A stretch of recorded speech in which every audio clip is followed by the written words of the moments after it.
Salute to you all. The brave never fall. Self-love through freedom and connection. So feel free to connect to the brave never fall on these social media platforms. If you find anything of value in this following podcast, hit that like button, subscribe and share, and support the brave and bold tribe growing one purposeful soul at a time.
How are you feeling?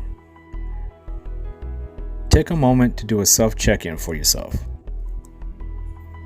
How are you feeling mentally? How are you feeling emotionally? How are you feeling physically? How are you feeling spiritually? Are you feeling balanced? Are you still journeying on an intentional, purposeful path? How are you feeling?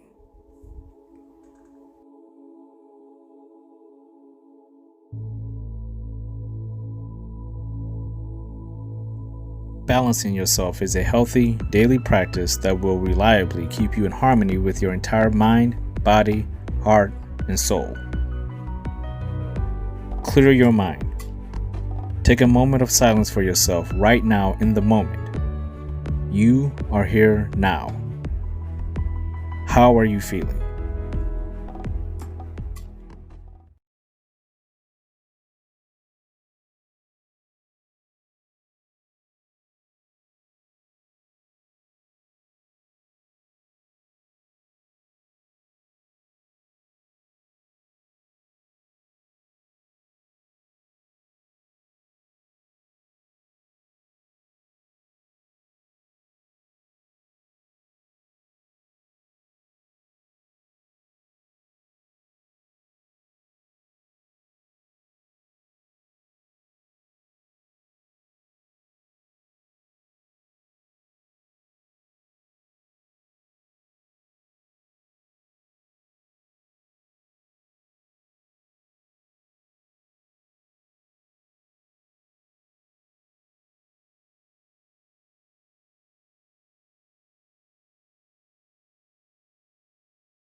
There are many distinct levels to love. So it is empowering to know that no matter what materializes in your life, there's always love to be found in those materials. Love is in everything, every place, and every person. So with love, we obviously know that there are things we can do as people each day to find love. You can find it in your heart, your mind, your body, and your soul. It starts with you internally. It starts there. But you can also find it in the loved ones around you who are aligned with you, who aren't malevolent, who aren't hateful and resentful, and don't look at life in a way that is through a dark cloud or a filter or a lens. They accept you unconditionally for who you are. You can find love in the places that bring you joy. There's a garden that you go to, a church, your workplace, a vacation spot. that brings you peace and joy, because that's where it comes back to. It's always peace, joy, and happiness, because that aids you in your purpose. And also those things. I mean, people love their Bibles. There are people who love their cars. If that brings you joy, that brings you joy. That's who you are. It's who you are. You never need to apologize for that. Finding love in things is great. There's different levels to it. There's different value we place on them. In time and space, love is transcending. And your energy, your level of love, and who you are, you transcend that outwards into these things, these people, these places. And coupled with your purpose, now you feel free and connected. It gives you confidence, and it's definitely empowering. Not only for you, but for the ones closest to you.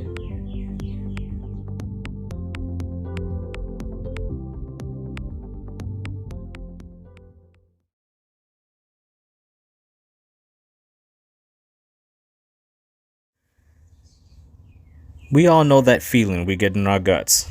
When things are going great, we have everything we believe we need. We have the most amazing relationship and the most amazing relationships. That warm feeling of contentment swells in our hearts. Our thoughts are clear.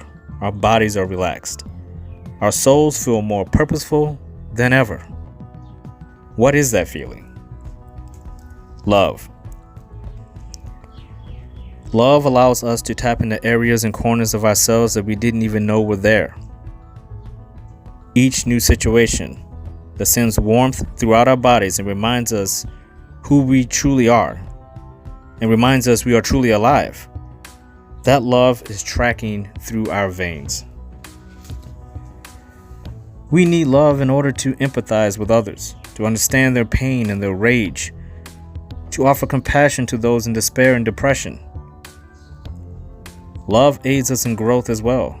Whether you lack love or embrace it fully, it will always have an effect on us all. We are all connected. We battle hate with love. Love offers us an infinite supply of power, and it's each individual's obligation to recognize and grow their power potential. Even if you love someone 1% out of 100, that 1% is still a level of love. You may have to level up, but it's still love. True power comes from within, with the heart and soul. Then it works its way out of the body and externally releases that energy for someone else to also benefit from your power. Love through empathy and compassion. Love through freedom and connection.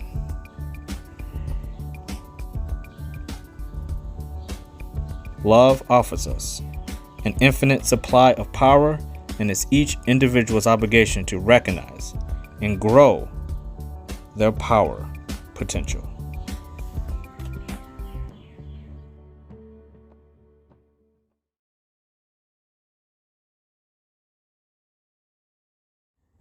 Live to love, love to live. Love is empowerment. Is it? I think a lot of people look at love in its own context of warmth, of being compassionate, empathetic, and being there for people, and understanding people, and diving deep into people's souls, and having deep connections with people, places, and things that matter to you, that bring true, honest value to your life, that doesn't necessarily define you, but is a part of your life in some way, shape, or form, whether it's for long term or short term. Like anything in life, I think people look at love like they look at the world. It's like it's there. We see it. We have no choice but to face it one way or the other. but we don't have any control over it. As we live on this earth, the earth could do a number of things that has nothing to do with human involvement at all in all of our lives, and the earth will continue to move on with or without us. And I think something like love is the same thing. It is something that is in time and space. I've talked about this in previous podcasts.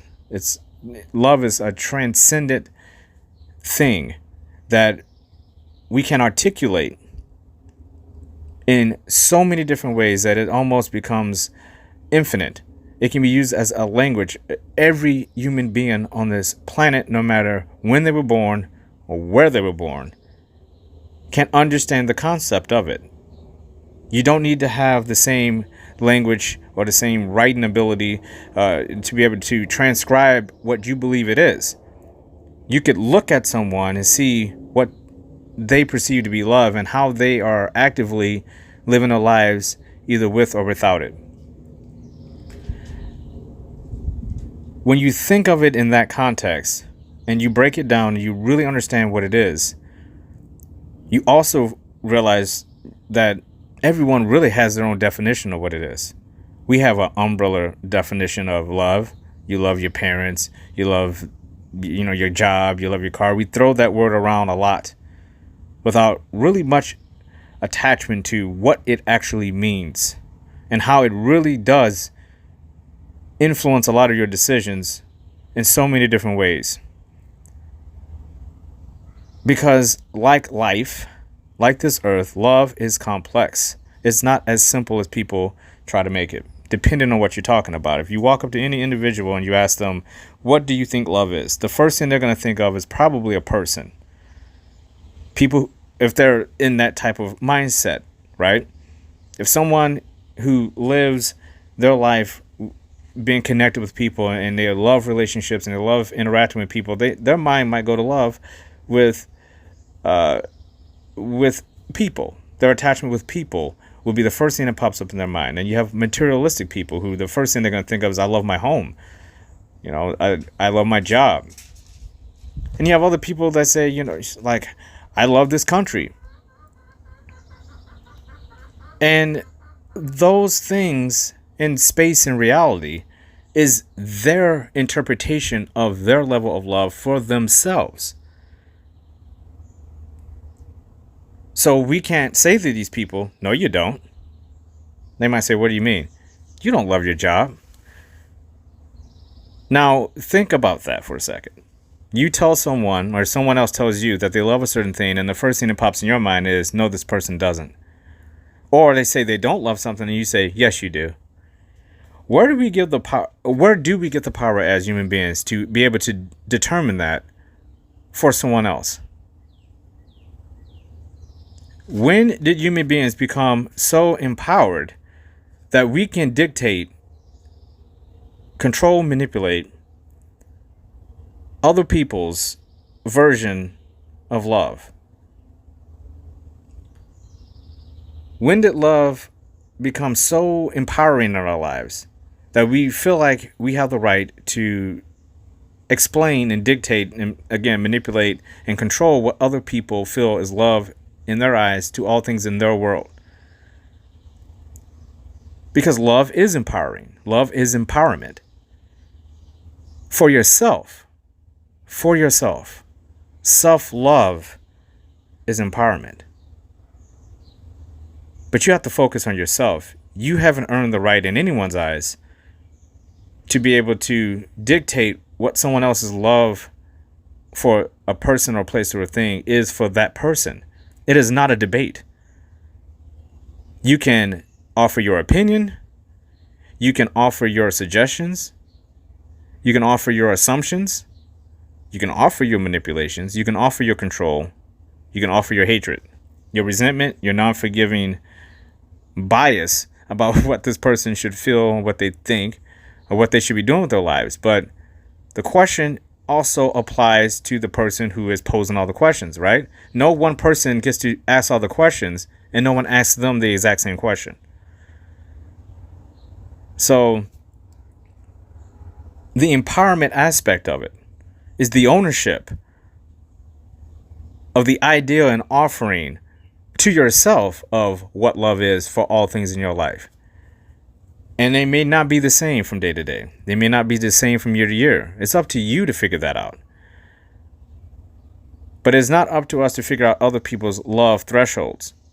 That's their time and space to figure that out for themselves. They have to figure out what they're doing in their moments when love is concerned. What value does love have for another person if you get to dictate what that person is allowed to love and how they should do it? If a person wakes up and says, I feel like I'm allowed to hate everything in this world, what right do we have to tell that person that they don't have the right to do that? That is their decision. They're making a fundamental decision in time and space, in their moment, to say, I am without love. I hate all. That is their right to do. We don't get to say, well, you should love this stuff. Why? Why should that person love anything? That is their choice. That is what they feel. If that balances them out, that is none of our damn business what that person is doing. And we spend so much time looking at other people. I wonder why that person doesn't just break up with her. Why doesn't he just marry her? Do you really need to know why? Or are you judging why a person should or should not do something based on what you would do if you were in that person's shoes? Well, congratulations, you can do that by anybody on this planet. But that does not mean you have the right to make sure somebody does exactly what you believe they should be doing. The empowerment comes from when the focus is upon you. When you ask those questions of yourself, when you judge yourself the way you judge others, when you make the assumptions about yourself, when you manipulate yourself and control yourself, how does that make you feel? We tend to do that. Do you manipulate your own thought process around love? Just think about that. Are you controlling your own love? Are you manipulating your own love? Are you growing it, cultivating it, allowing it to be able to blossom in a natural state? Or are you forcing your own love upon yourself? Because self-love is not self-love if it's just forced. You have to experience it. There has to be some type of a reason, a purpose behind who you are. And they're all intertwined. When you start figuring out one thing about yourself in a positive way, other positive avenues start to open up on your street of life, your mental street, your heart street, your body street, your soul street, other avenues. You go from a country road to a city. But when we're in life and we're in the moments and we're interacting with people and we're all surrounded by things that could hurt us or could help us, we are surrounded by things all the time that are either full of love or full of hate. And then we have all that area in between. But it can be exhausting to put yourself out there and try to figure out everyone's intent of why they love something or why they're lying about loving something. That's really none of our business. We have to take ownership and accountability for who we are. Understand our love. When you understand your love for yourself, you realize it doesn't really matter what the other people are doing in their lives. They're going to show up for you with whatever love that they have. And you have a very nice, solid foundation when you have self-love to counteract that. You see it. You know what you want for yourself. And it doesn't matter if someone else finds that you don't love enough or you love too much. That's them. You have to focus on yourself. And it is very difficult. It is not easy to do this. But once you get to it, once you realize that love is something that you can use to empower yourself to make the best decisions possible in any moment. When you ask yourself, what is my action in this moment? You can also ask yourself, and because I love myself enough to even ask myself what that action is in this moment, I love myself too much to either make this decision or not make this decision. And if you keep it on you through positivity, you are not going to make the wrong decision for yourself. Unfortunately, you're going to make the wrong decision for other people because they may or may not agree with what your decision is. They may or not be on board with who you are or what your vision for your life is. But again, it's a vision for your life. And if the vision for your life brings you peace, purpose, and gratitude for every breath that you take, no one has a right to take that away from you or to talk down to you or look down at you. We have people who like to climb big, tall ladders up the sides of big, tall pedestals.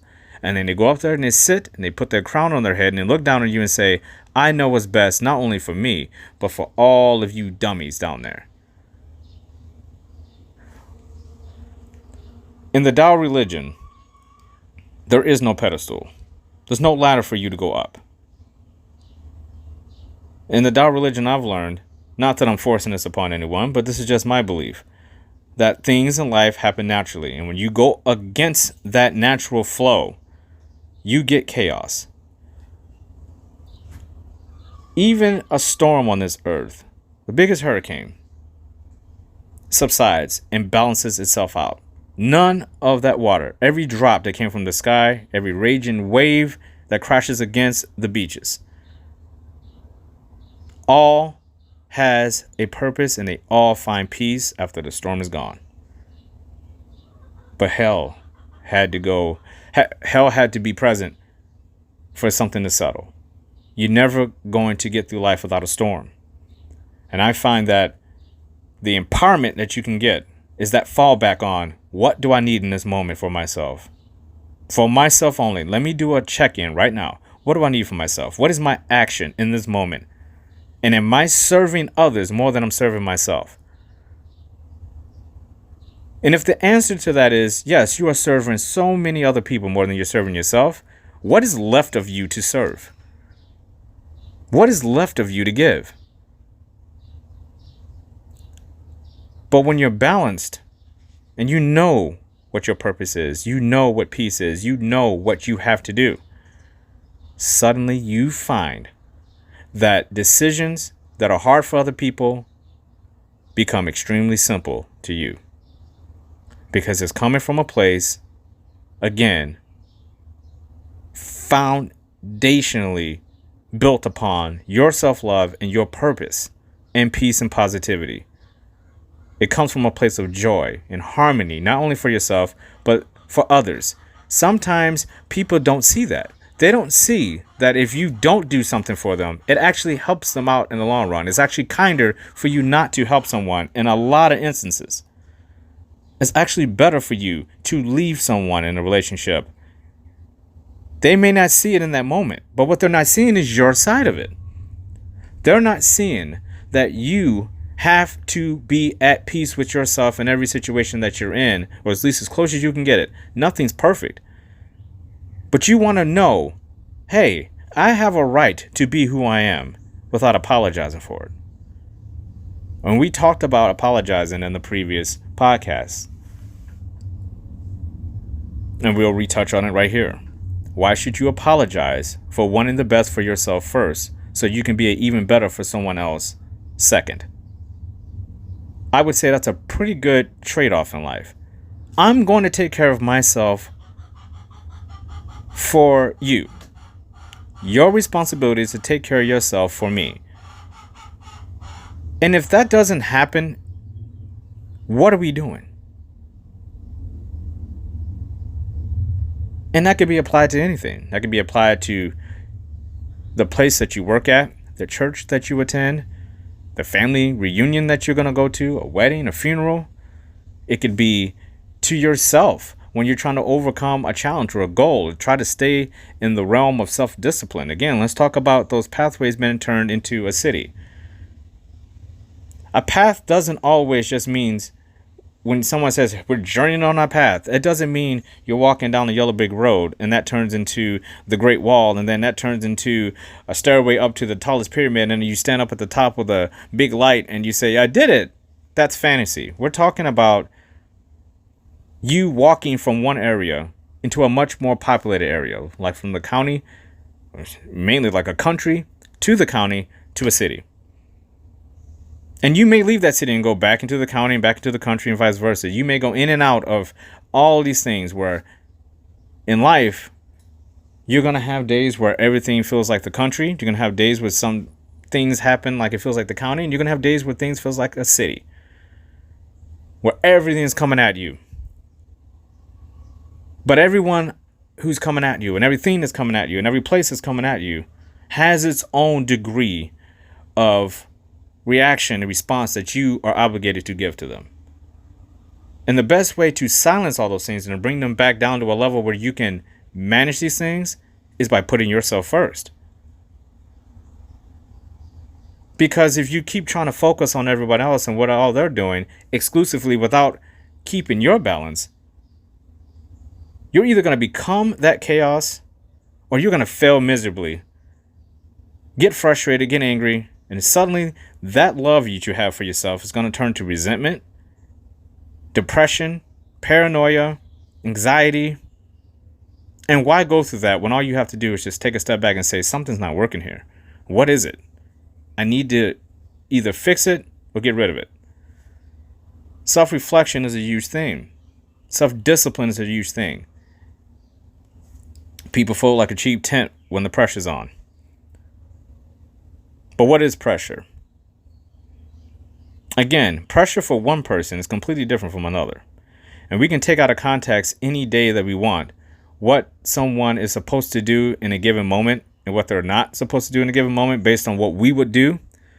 But in the reality of life, you are responsible for what you're doing in your life up until that moment.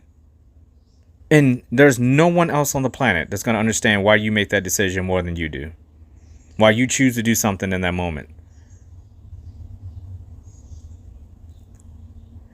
When you fall back on self-love in these moments and you need a little extra support and passion and motivation and inspiration, you find that within yourself.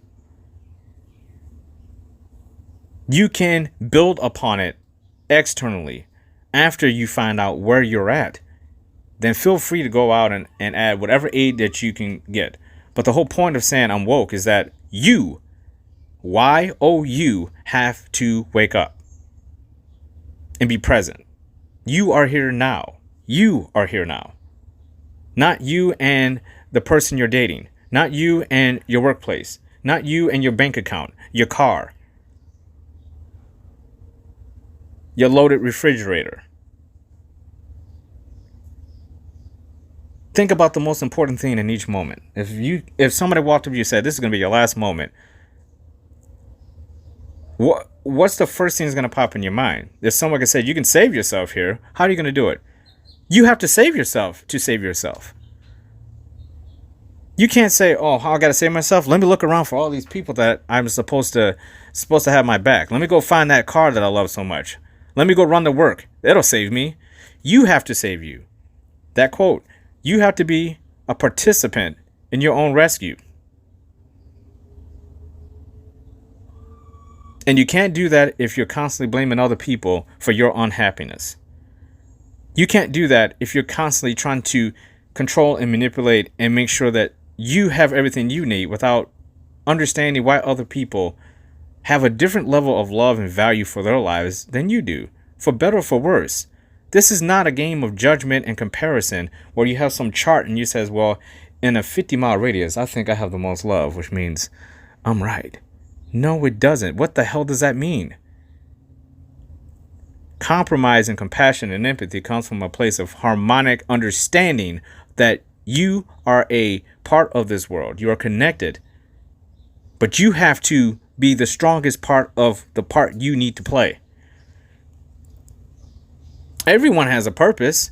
That's not exclusive to you, to me, or anyone else. We don't get to walk up on a pedestal and say, hey, my purpose is greater than yours.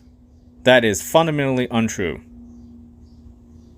We can say all the right words. We can do everything that we need to do in life to make ourselves feel good about every decision we make, for better or for worse. Again, there's people out there who are malevolent, and these people have a lot of hatred in their heart. And there's no level of convincing or a psychological study or you putting them in a room with somebody who has the greatest level of themselves ever and think it's going to rub off on these people. It's just not going to happen because it's internal. There has to be something internal in you that want to lead you down a path where someone else is going to say, I think he's going in the right direction. I think she's going in the right direction. We don't know that. We can guide, we can aim, we can point, we can recommend, but we can't make. You can't make someone do something. You can't make your situation better by hoping other people do it for you. The only way you're going to make your situation better in life is that you have to work on the things you can control. Through self-love, you understand that the things that you can control are far greater than the things you can't. You have so much power. That's why love is so empowering. You have so much power within yourself. When we focus on all these outside external things that add up to absolutely nothing as far as control for us, we have no control. You have to control what you do and hold yourself accountable. Jocko Willink always says extreme ownership of your actions, what you say and what you do to people. Let's talk about relationships for a second, or in any relationship. What you say and what you do is very powerful. And people sling words around. They sling insults. They judge. They assume. They want to control. They have narcissistic qualities. They're neurotic, codependent. There's people out there who are severely depressed. There are people out there who have no confidence, who have been beaten down by life. There are people who are spoiled. You name it. It's not your responsibility to make sure that these people own up to who they are. That's their extreme ownership issue for themselves. Our jobs is to be there for ourselves and lead the people we are obligated to lead. And one of the things I have really tried to do, something I changed that makes me feel so good about interacting with people, is that I try to listen, but I also try to share what I have to say. Once I'm done listening to someone, or if I want to add in what I would like to say, I ask them, do you want my opinion or my advice?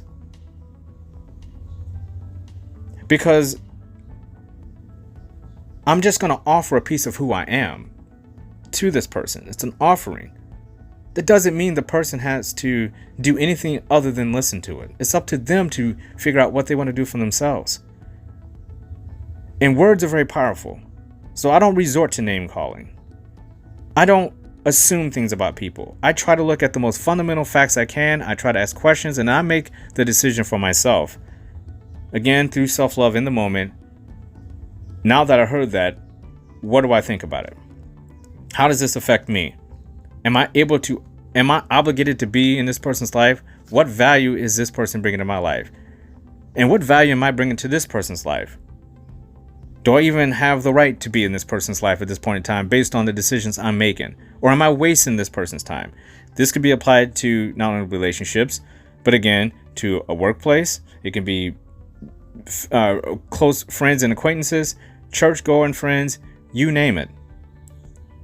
The same fundamental rule applies.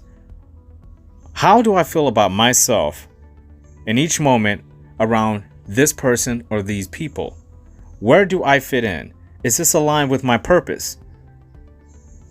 And if it's not aligned with your purpose, you have to ask yourself the hardest question ever. Why? And then the thing after that makes it even more difficult is that once you get the answer, you have to turn that into reality and act upon it. You don't just think about it and say, well, okay, well, you wasted a moment of your life. That answer was right there in front of you. It popped in your head for a reason. Turn it into reality. It's begging you to. When you ask yourself, through self-love, I have a decision to make. How do I make it? You can meditate on it. You can think about it. The right answer will pop up. Not for you, not for anyone else. The right answer for you will pop up. And you take that mindset and turn it into reality. You turn it into reality. You vocalize it. You make it an action. Life is too short to beat around the bush, to kick rocks down the path. to not look up and see those flags of hope in front of you and get to the next marker. To get through the next day knowing that you did grow. You did not settle. You did not allow yourself to let others manipulate you, to dictate to you who you are. It's just their opinion. And it's none of my business or your business what anyone else's opinion of you is. It really isn't. It's your business to understand yourself, to surrender to your purpose, to understand that you are more than what other people will ever tell you that you are, because they don't know you fully. They don't know anything about you from the surface level. The people who really know something about you, you'll know. They will be invested in you as much as you're invested in them. Unconditionally. They will understand you. They will be patient. They will be understanding. They will be aligned. And they will be living in their purpose. They won't care what anyone else's opinion is of them, because it's none of their business. It's only their business to understand that they have the responsibility to themselves to figure out why they would even care about what someone else would think about them in terms of what their actions are. Like, if other people are judging you and saying you're doing the wrong thing, or you're not making the right decisions, or you're not right for them, or your workplace is saying you're not the best worker, or your church is saying you're not the best follower of God, that's great for them. Let them do that. That doesn't define you. You're defined by your actions in the moment for yourself. And if you're not hurting anyone, you're living in peace and purpose. And people don't understand that. What obligation do you have to these people to convince them that you do? You don't. Because again, the people who align with you, that positive, balanced, purposeful mindset that you have, and the love you have in your heart that's empowering, you become a magnet. You'll attract the right people. And the people that don't quite understand you, they'll just be like a reverse magnet. They can get close, but there's a little force barrier there that just keeps them away. And after a while, those people, unfortunately, especially if those relationships, those places, those things become toxic, you have to consider jettison them. They have to go bye-bye. Not because you're cruel or you're hateful, or you have malevolent, there I go again, intent in your heart. It just means you are living in your purpose, and that your love is empowering yourself, and that you are someone who can go into the world confidently in each moment and know your action. To know that you are not trying to hurt anyone. You're not trying to cause anyone harm. You're in harmony with yourself. Not harm, harmony. And as you grow, you'll evolve. Your love will grow and evolve. And you'll adapt to every situation and every person and everything in your life through self-love. And if that's not good enough for people, it's none of your business. Love is empowerment. You will get out of life what you put into it.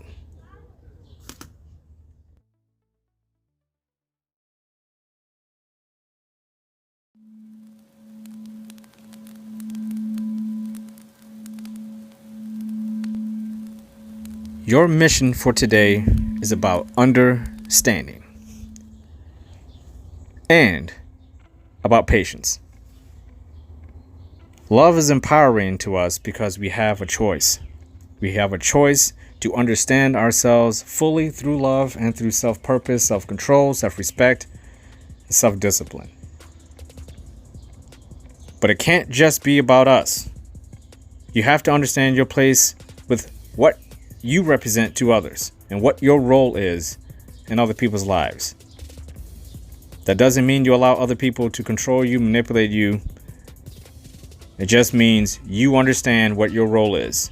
And regardless if they understand it or not, you play your role because you're in your purpose. So your mission right now is to start figuring out who you are internally and how you affect others externally through love, through the lens of love. What is your relationship with love with other people, places, and things? And do you have true patience and understanding with everything and everyone and every place around you? The mission is about finding out where you stand with yourself through love, patience, and understanding. We only have a limited amount of time on this planet. We have a lot of purpose to give.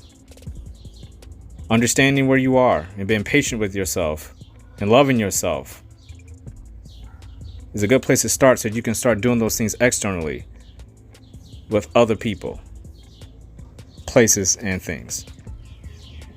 So take on the mission of understanding yourself and being patient with yourself. You deserve it. You deserve to be happy. You deserve to live in your purpose. You deserve peace. You deserve joy. And you deserve to be free in this world. Free to live your life. That is your mission.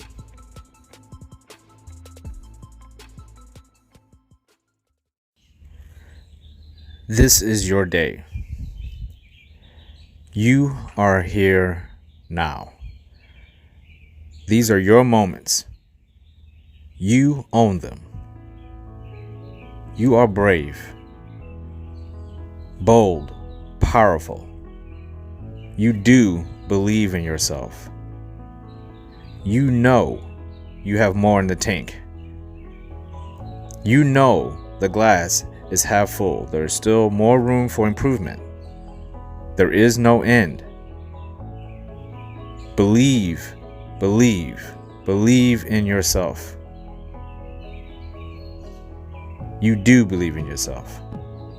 You do believe you can do whatever it takes to get the job done. You don't procrastinate. You don't embellish. You don't lie. You're true to yourself. Peace is in your mind. Peace is in your heart. Peace is in your body. It is definitely in your soul. You are greatness. You have purpose. Intentful purpose. You are here for a reason. You are ambitious. You are loving. You are kind, empathetic, compassionate. You are self-love. You have self-control, self-respect. You are joy, peace, freedom, happiness. You are connected to everything in this world and in this universe. And if no one has told you this today, I love you. You deserve to hear that. Salute to you all. The brave never fall. Learn, laugh, and level up.